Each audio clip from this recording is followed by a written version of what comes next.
And the designer can work on it, and you see after some time when it's just getting close to an event, there will be a late stage changes to that design. It can affect workflow. Also, users suffer when the shipped products don't match the original intent. Like, okay, let's say a survey was conducted and users filled out the form. Then at the end of the day, what was released was not what was according to the survey that was released. Then trust erodes between teams, slowing every future collaboration between designers, developers, and project product teams. So now, what are these common handoff failures?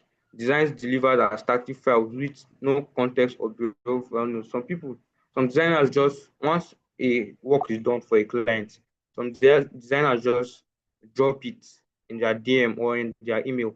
They don't explain, okay, how can that client, because some clients don't know how to market what has been designed for them. So some designers just drop it with no context at all. You just drop it and say, here's your work, and which is a failure. Then we have missing edge cases like loading screens for UI/UX design or apps development, loading screens, errors, everything forgotten. Then assets are inconsistent. Developers interpret designs differently without shared documentation.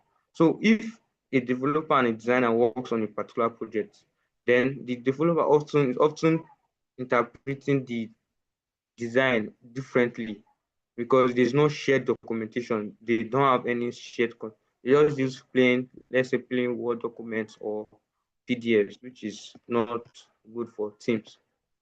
Then how can we build the bridge to close this gap between these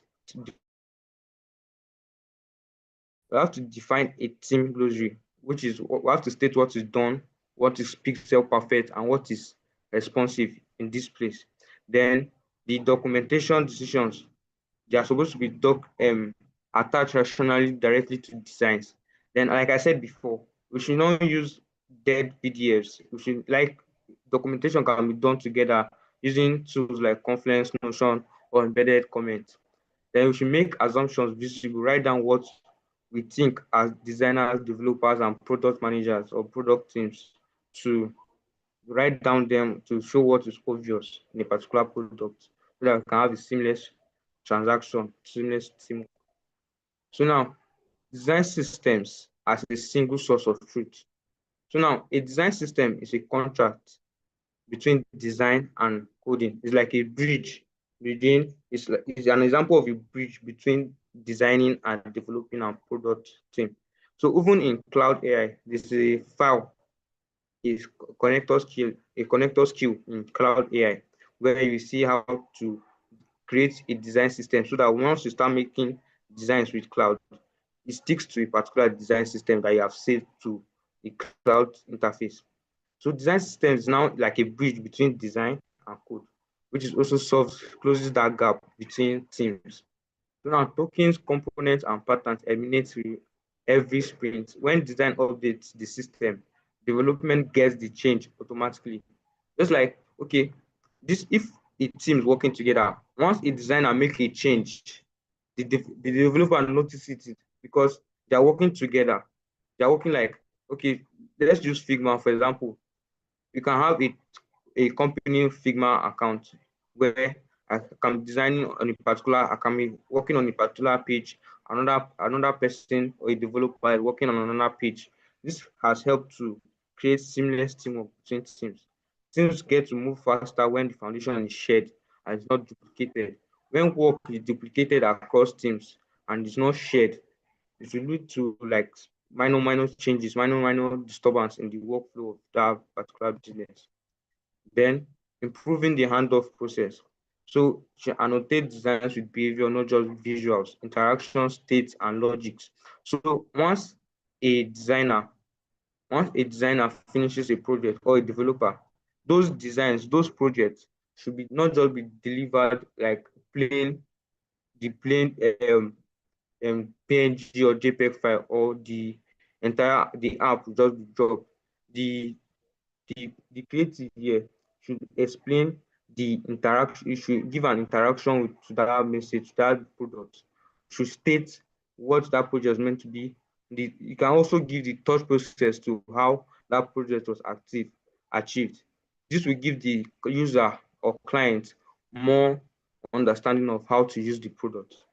So um, deliver dev-ready assets. Use tools that bridge the gap, like I mentioned, Figma. We have example like Zipline and Storybook integration. Hello, So you can sorry. also, Hello, hello? sorry, Israel. If you are moving to the next, I don't think you've moved from this slide I'm seeing here. Common handoff features, what I'm just seeing here, and your slide is not clear. Maybe you can check that also. Thank you. Okay, let me check it.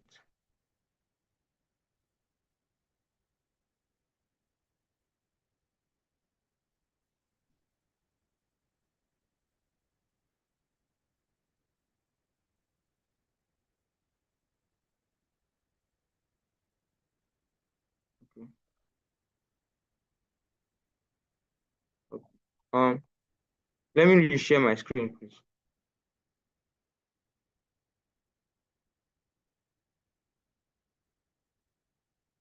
Is it clear now? Hello?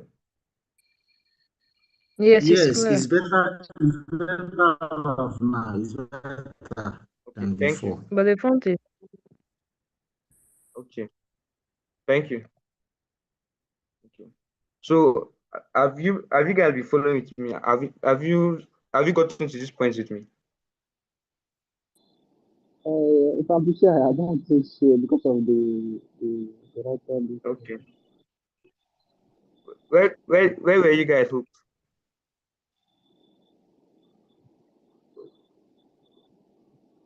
Okay. Let me just continue from building the bridge between the teams to close the gap. I was saying, when teams have shared language and documentation processes, it creates a seamless teamwork between the team to achieve that particular goal for their users. So, in to have a shared language, it must define what is done, what is pixel perfect, and what is responsive to fit the user's taste. So document the decisions where they are live, where they live. Then we should no more use dead documentation process like just using PDFs and small unreasonable explanation like that. We should use documentation process like Conflex, Notion, and embedded comments. Then we should write down as individuals, designers, developers, products. We should write product managers. We should write down what is obvious in a particular product that has been handled by the team. Then I was talking again on design systems as a single source of truth. So design system, as we know it, is like a contract between developers and design. It's like a bridge between design and code. Even on cloud AI, I mentioned earlier, on cloud AI, there's a place where you can add a design system so that when you start designing on cloud, it will stick to that particular design, and you can create multiple design systems to stick with whatever you are being creating. So it's bridge the gap between coding and designing. Then when a designer updates the system or a product, the developer gets the change automatically because of how they collaborate together using the design system. So you now get to notice that things move faster when foundation is shared, not duplicated. When the tasks, when rules, when ideas are shared, you see that things get to move faster than when they are being duplicated. Then how to improve the handoff process. I was saying we should annotate designs with behavior. That is, when a product is being delivered to users, it should be stated, they should be given it like a thought process behind that particular product so that the users will understand how and when to use this particular product. Then deliver dev-ready assets which are organized, named, and exported in the right format. Use tools that bridge the gap, like I mentioned before about Figma, how a group of organization, different multiple of individuals can be working in particular project, and you see them working on a single Figma interface. This has helped teams to move faster than normal teams with different or duplicated processes. Then you can schedule 15-minute handoff walkthrough that you the user is supposed to be walked through the product, how to use it, how to interact with the certain features in the product. This improves the handoff process from the team to the users. Now, the product development flow. That is the framework where teams can use to create a flow, a workflow in creating consistent, seamless teamwork. Now, a simple product development flow is when there's a discovery of a problem, then the designing, then the building, and the shipping to the users. So on discovery, we have the product managers defines the problem, design explores possibilities, then the developers check the feasibility of achieving that particular solution. Then design, we have the user experience research where you conduct surveys, wireframes, high fidelity prototypes, design reviews from either releasing out the prototype to users, getting it tested by team members within the particular team, then building, developers handoff, component breakdown, implementation, and design question answers. Then designership, staging review, UAT, release post-launch metrics, like staging how, explaining how that design is going to ship to the user, giving the user a seamless understanding of that particular product, then launching the product. Then from concept to code. So the design starts with the developer input. As a team, the design, if working as a team to achieve let's say there's an event or there's an app, a product that is to be built, the designer starts with input from the team, from the product manager to the developer.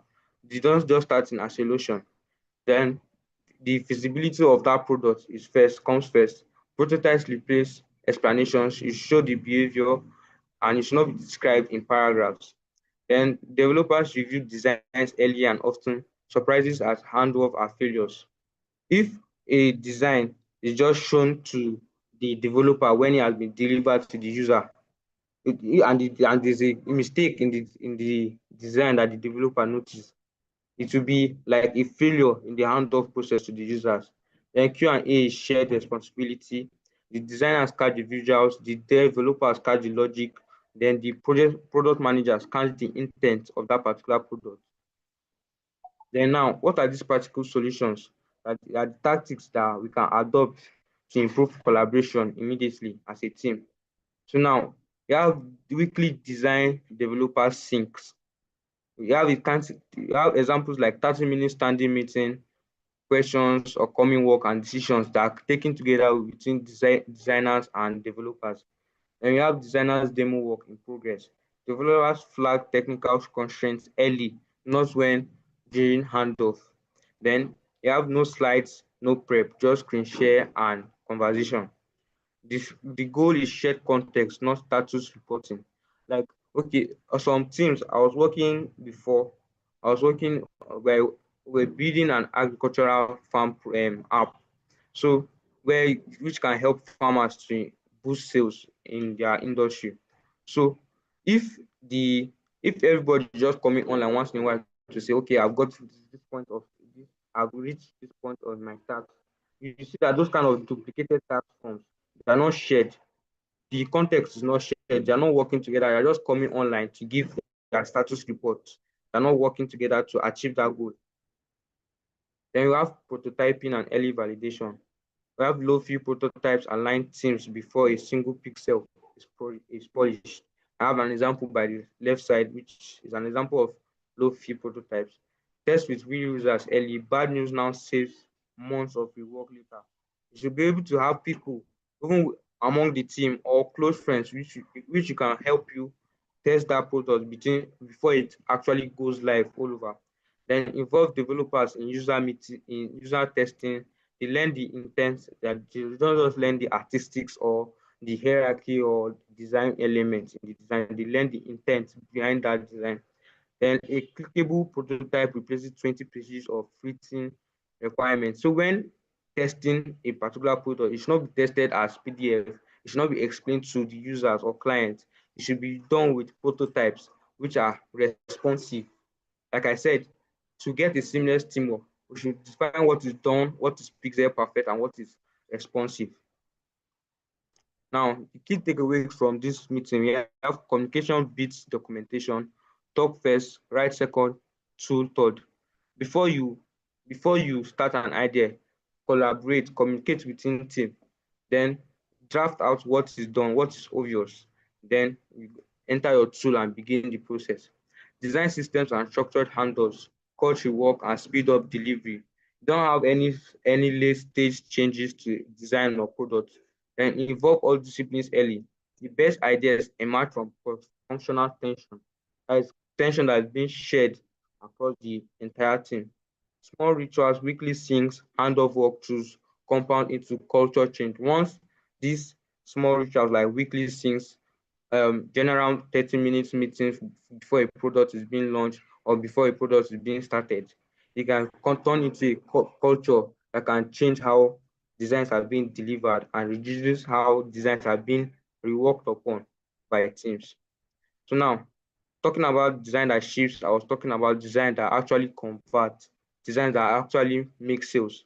When designers, developers, and product teams roll together, the work doesn't just get built, it gets built right. Then you should start with one conversation. You start today. Thank you.